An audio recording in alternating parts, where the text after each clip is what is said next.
Hi, all our lovely podcast followers. It's Laura, and I'm inviting you to enjoy a good, inspirational summer podcast binge on us. Throughout the month of August, podcast subscribers will be receiving full, uncut versions of our conversations from the Meet the BIPOC Press series, which features journalists of color covering people, places, and perspectives beyond the narrow casting of the commercial news. Take a listen to what happens when media bring a race-smart angle to their reporting on the environment and corporate greenwashing, the future of journalism, and reporting on policing and Palestine. Hear from self-defined movement journalists who are out there covering campus protests and the election process and more. If you're listening but have yet to hit the subscribe button, you're missing out. Subscribe, get all the juicy extras, and please consider joining our team by becoming a monthly supporter. No ads, no commercials. We rely on you. And when you do your bit to support this podcast, you keep it free for everyone. Now, indulge in a summer binge listening session to the podcast where the people who say it can't be done take a backseat to the people who are doing it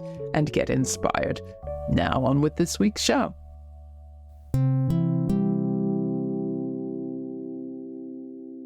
We're now going to probably see, and we are likely already seeing, AI influencers, AI bots impersonating influencers, impersonating people. We are focusing on Spanish speaker communities because that communities are vulnerable because they are more relied to social media to inform themselves. Trusted messengers are going to become the key to stemming disinformation as we move forward in this country. That is going to be the most important thing that we can do.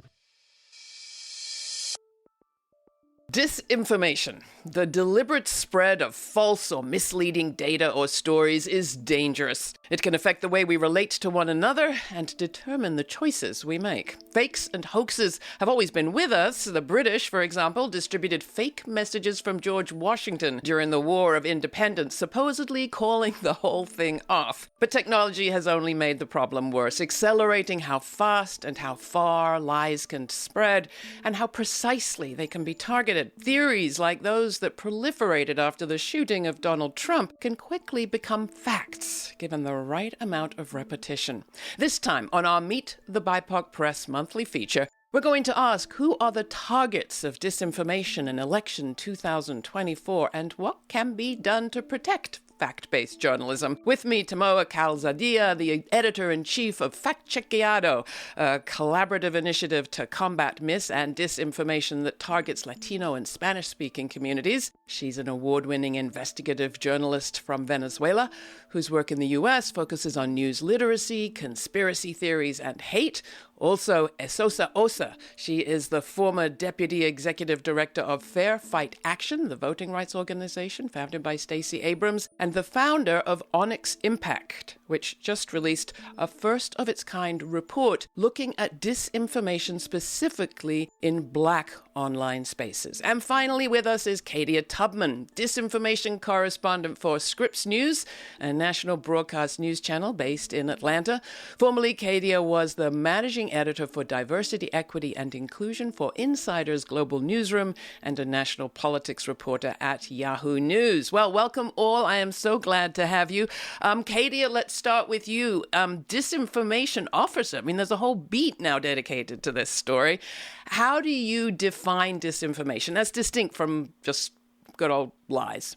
It's not just a matter of lies that we see or that we're sharing or we're telling each other or we're spreading around. It's actually an intentional act to confuse people. And in this day and age, as you already started to say and to lean on, is that when we're so social and so accessible to information, anyone could be a target for disinformation, but as it goes, anyone can be the person spreading it. But it absolutely starts with intent. Esosa, coming to you. I mean, I remember stories of GOP, mostly GOP operatives in Democratic-leaning Black neighborhoods in places like Pennsylvania, even New Jersey, being caught distributing flyers in Black churches and Black neighborhoods saying that the election was going to be on a different day than it was actually going to be on. That's old. But you're looking specifically at what's happening now. What are you seeing? As we see innovations in technology and generative AI and what have you, we see the cost of disinformation really approaching zero, and with some bad actors even being pay to spread disinformation, while the cost of accessing truth is becoming more and more expensive every year. And so we're really focused on some of the, narratives that we see targeting towards Black communities where, the polling hours may be intentionally incorrect. It may be spreading disengaging content, divisive content in Black online spaces. So what do you mean that it is getting more expensive to get actual facts? I hate that phrase, but facts, and easier to get everything else? One of the things that generative AI allows us to do is to create very personalized content very, very quickly at almost no cost, right? And so you can create disinformation narratives online, hyper-personalized narratives incredibly quickly. We're also seeing that AI platforms are actually creating headlines and news articles that are more believable than actual journalist-based headlines. And so the cost of trying to decipher what is true, right, is going to, by default, increase. You need to find trusted messengers. That's going to take time. You need to subscribe to different news organizations. That's going to cost money, right? It's going to, you need to make sure you're checking sources far more often. That's, again, going to take time. And so we're really in a brand new environment of trying to decipher what is true and what is not. And it is sometimes true that reality is crazier than fiction. Coming to you, Temoa, you're looking specifically at Spanish-speaking communities. Why? We are focusing on Spanish-speaker communities because we consider that communities are vulnerable because they are more relied to social media to inform themselves with messaging apps like WhatsApp, YouTube, Facebook, and for example, WhatsApp is an encrypted system and you cannot have to access at what's going on there. Where is the conversation there, the narrative of this information there? And it's the reason why, in fact, together we are building an alliance with other media outlets and organizations that are working for Spanish speakers. So just to tease out that again, I'm hearing you're saying that the Spanish-speaking community is more likely to use closed systems or even encrypted systems like WhatsApp. Why? Because of the background, because in Latin America, we communicate with our families and friends by WhatsApp, for example, and it's the same behavior when you are in the United States because you are in contact with all your families and Spanish speakers in Spain or in Latin America, And the study shows that Latinos are more relied to WhatsApp than other groups, for example, and they are more relied to use YouTube and Facebook to participate in politics discussions, to have conversations, and to share disinformation and misinformation. Coming back to you, Kadia, we're not just talking about online, like there's good old radio. There's, of course, broadcast television. There's all sorts of possible sources for information. We hear a lot about bots, kind of disembodied bots online. But how important are influencers of the flesh and blood variety, and where are you seeing the biggest problems? What is so fascinating right now in media altogether, just taking a step back for a second, is that we're seeing less and less trust in mainstream media and more trust in influencers, specific voices, specific personalities, especially with apps like and social media platforms like TikTok. People are more likely to say, I listen to this person for my news, or I trust this voice for my information. So across the media landscape, we're seeing more and more trust in influencers and in personalities.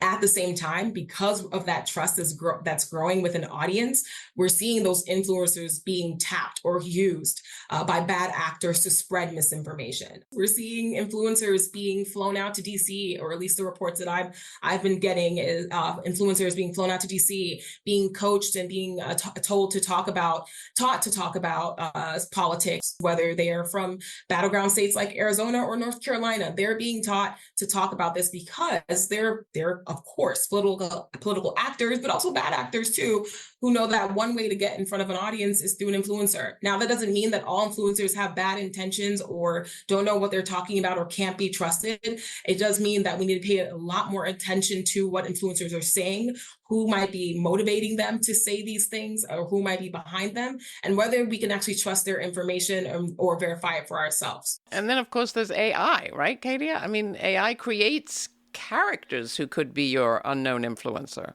Right, which is even wilder. I mean, talk about technology on technology, or just getting super meta. We're now going to probably see, and we are likely already seeing, AI influencers, AI bots impersonating influencers, impersonating people to pretend that they're influencers that they should trust and follow and spread their misinformation.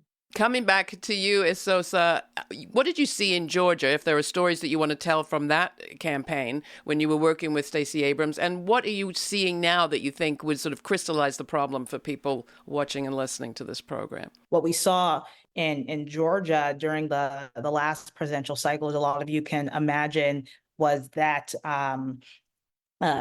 initial, what we saw in the U.S., like an initial deluge of election fraud narratives to a degree that we hadn't really seen before, or at least for quite some time in the country. And once the November elections ended and the entire focus was on the Georgia runoffs, right, we saw this just hyper targeting of those narratives to folks in Georgia, and we saw those disinformation narratives morph into the next stage of that, which was, online threats and harassment, especially to Black and brown election workers. And so we're still seeing the effects of that here in Georgia, not just with the many anti-voting bills that have been passed, but even the state election board and them trying to, just a couple of days ago, increase the number of poll watchers that could be in voting locations by like 3 times, right, at a random meeting. It's all kind of flowing from what we saw in 2020.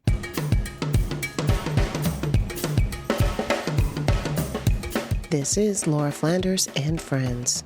You're listening to the latest in our Meet the BIPOC Press series. Today we're tackling disinformation in election 2024. Who's being targeted, and what can be done to protect fact-based reporting.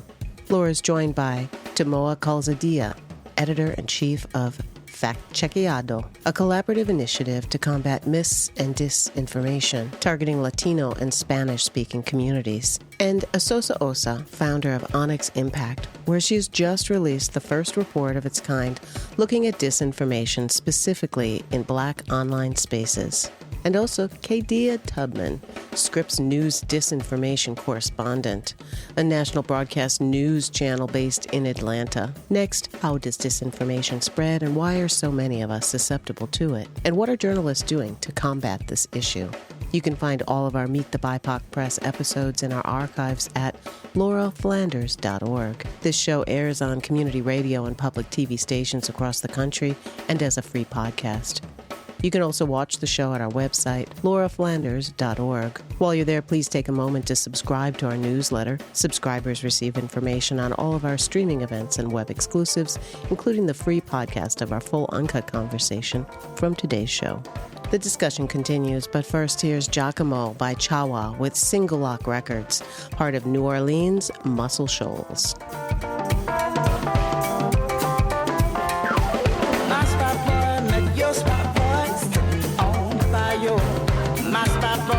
Your spot, boy, set your flag on fire. You're talking about it now, Iko ande, Jock-A-Mo fino andande, Jock-A-Mo finande.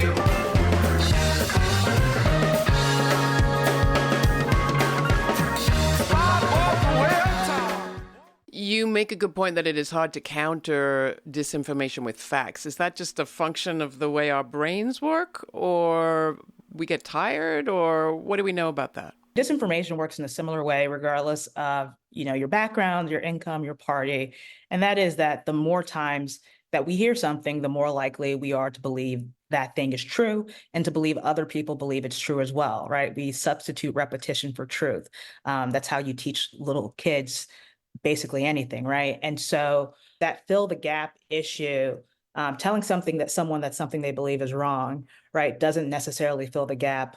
Fact checking now becomes quite an emotional response. But what we do know works a bit better is highlighting the motivations of, why folks may be spreading these false truths or misleading narratives. Not necessarily trying to debunk those narratives, but saying things instead like, these folks probably don't want you to vote, or these folks are trying to take away your power, or we know that this person is a grifter, right? These types of motivation can actually be far more effective in refuting and pushing back on disinformation. Now, Timoa, to you, we've done some reporting on the multiple vulnerabilities, particularly of the Spanish-speaking and migrant population, specifically the immigrant population, whose rights are very unclear.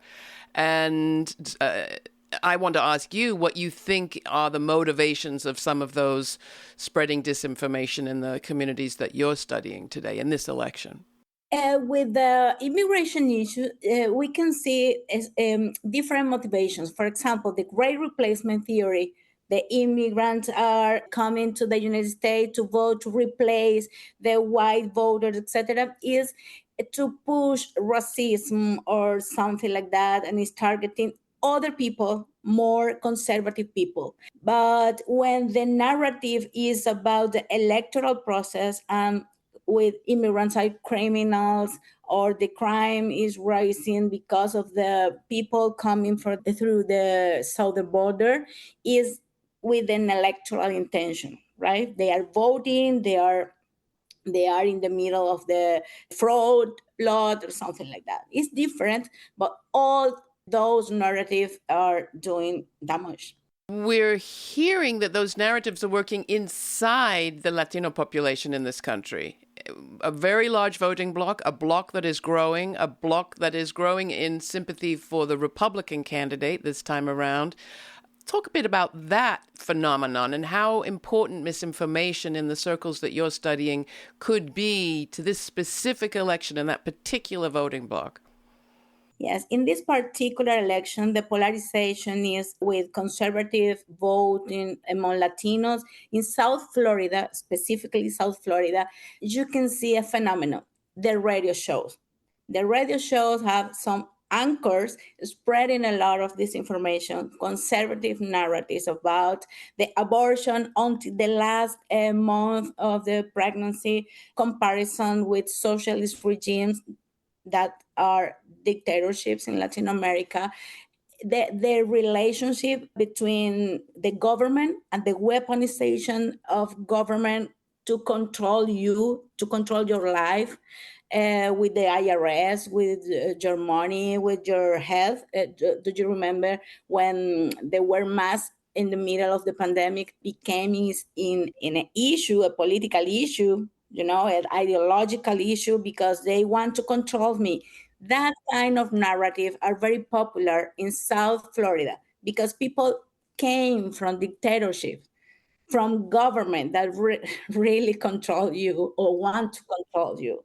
How do we combat any of this? Esosa, I'm getting pretty discouraged here, but you have suggested there are things people can do. One of the big solutions that Onyx Impact is really focused on is investing in Black media in particular, and engaging with Black online influencers and gateway platforms as well, making sure that we keep saying this word trust in this conversation, but it is that trusted messengers are going to become the key to stemming disinformation as we move forward in this country. That is going to be the most important thing that we can do. Identify local, state, national trusted messengers, both political and non-political, and make sure they're constantly showing up on these platforms, make sure their reach is being expanded, make sure people see them as an authentic source of news and information. And so investing in Black media, where 64% of Black folks in the country still get a lot of their news from Black-owned sources of media. So making sure that they can have a much larger footprint is one thing. The other thing that we can do actually is quite simple. It is telling folks to make sure that they can fact check they can just check your sources before you share something. And, research shows that reminding folks to check your sources actually works for 72 hours. Wait, you mean we have to send out that message every 72 hours because people forget it? Basically, look, we all got things to do. We're all busy. I mean, that rush for likes puts an input, puts us a focus on getting something out as quickly as possible, being the first. And I would also say, as we're searching, as we become more and more online, we actually need to be a little cautious, train our brains to be cautious of content that elicits a very strong emotional reaction immediately. It very well may be true, but that's the type of content in particular that we need to just take a second, and double check it to make sure that it's accurate. If something is making us very angry, if something is making us very, very, very sad, what have you, just take a beat, double check it, and make sure that it is what it says it is. I want to come to Teimoa. You've also made available some sort of explainers and tools for both reporters and receivers of this information. What do those look like? What are you recommending people do? I prepare with my team in Fact Checkado a guide, a toolkit for journalists who cover Latino communities with data, with some particular issues about these groups, these communities, and 16 tools that is not for professional fact checker, is for everyone who wants to detect disinformation, counteracting some, debunking some images or videos, and I think that is our part in this story in this particular year, in the middle of this campaign, with a lot of disinformation, that the people, the audiences have, how to understand, how to consume all of this. And for journalists, this is a group of tools useful in your newsroom, small, large, and media literacy. I think that the most important thing is that this is a problem that we can do this together. It's a collaborative work. We have an alliance with more than 90 media outlets because we understand that we can do that. There is a lot that we can do as individuals. And as reporters, I always say, if you don't want to be too reliant on online sources about what happened, where, when, go places. Actually be present, then you'll know whether it happened or not. Although there's no guarantee. Kadia, to you, there's also a role for government and law. And you recently wrote a piece about a case that was in front of the Supreme Court, a win of sorts. I want you to just tell us a little bit about that. So the Supreme Court sent a case back to the lower courts concerning laws that were basically restricting how social media platforms can moderate their content. Now, social media platforms were saying, well, this is a violation of our First Amendment rights. You can't do this, to states like Florida and Texas. And then Texas and Florida, those states which have gone heavily after social media companies after Trump was suspended, his account was suspended and then restored. Those states are saying, well, you're violating our rights by censoring us, by taking down certain conservative content.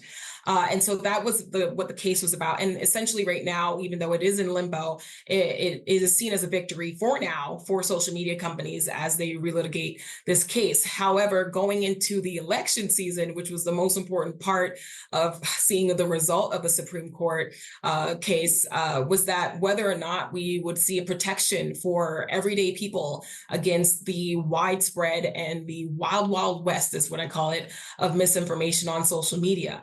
Of course, we can say that, and we should say that is a personal responsibility of all of us to check our facts, to verify, to help each other verify.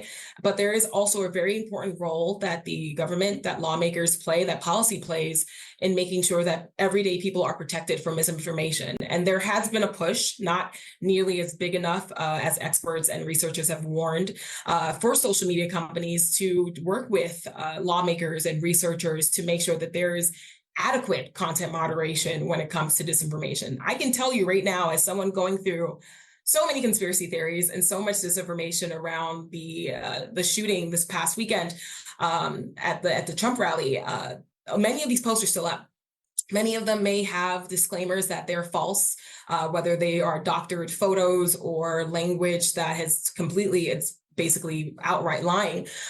Those posts are still up and they aren't being taken down. And I know social media companies, in the conversations I've had with them, it's a game of whack-a-mole, essentially. They can take something down, but something else will pop up. And so ultimately, there is no regulation overall about spreading misinformation intentionally or disinformation intentionally on social media platforms. But there's a lot that needs to be done to make sure this is happening. At some point, we can't leave it up to everyday people to fight their way, because as Esosa said, it's expensive. And as Tamoa said, it's going to take a lot of time and energy from everyone. But at the same time, we all need to be in this fight. Well, we have real life politicians that spread misinformation and lies, and some of them are at the very top of tickets running for president. So our problem goes from the very real right down to generative AI. It's a huge problem. I thank you all for helping us to at least put a finger on it. I like to end these conversations by asking people what they think the story will be that the future tells of this moment. On this particular topic, I feel like the future will be in a very different situation. But Esosa, starting with you, what do you think 20, 50, 100 years from now people are going to say about us in this moment? So many of these narratives, so much mis and disinformation. The strategy is to divide, right? And so to push back against it, we really do need to make sure that we are creating messages of unity, of hope, of empowerment. And if we can't do that, we'll be looking at this time period in 20, 40, 50 years as a time period where we started to slip away from what makes American democracy such a wonderful experiment. I think that the same AI that is causing damage with deep fake and something like that, it come to help to journalists and everybody to understand how to consume that, how to use that to detect disinformation, how to use that to use, for example, hive moderation and other tools with AI to combat disinformation. And I think that the future is good, but we have to work a lot and work together. But I love the idea that the very technology that's hurting us now might help us in the future. Kadia, you buy that? 7 years ago, I was talking about user-generated content and the threats that we saw there. Now that's not even a thing. Now we just talk about content creators and influencers and AI, generative AI and deep fakes. And that's a 7-year span. I can only hope that 50 years from now, when I talk to students or my own children, they'll just say that, wow, at least we got smarter. Kadia, Tamoa, Esosa, thank you so much for joining me. I'm with you. Let's hope. I'm with you in the hope. We can do better. We will do better. And maybe tech will actually help us. For Laura Flanders and friends, I want to thank you for joining us. Stay kind, stay curious. Till next time, check out the resources at our website. And for every week's full uncut conversation, don't forget you can subscribe to our free podcast. Thanks.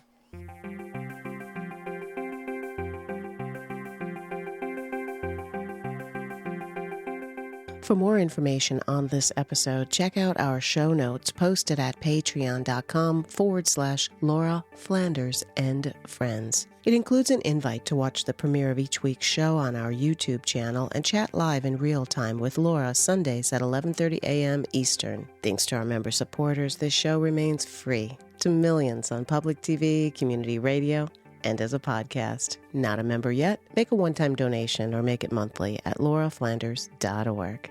Thanks for listening.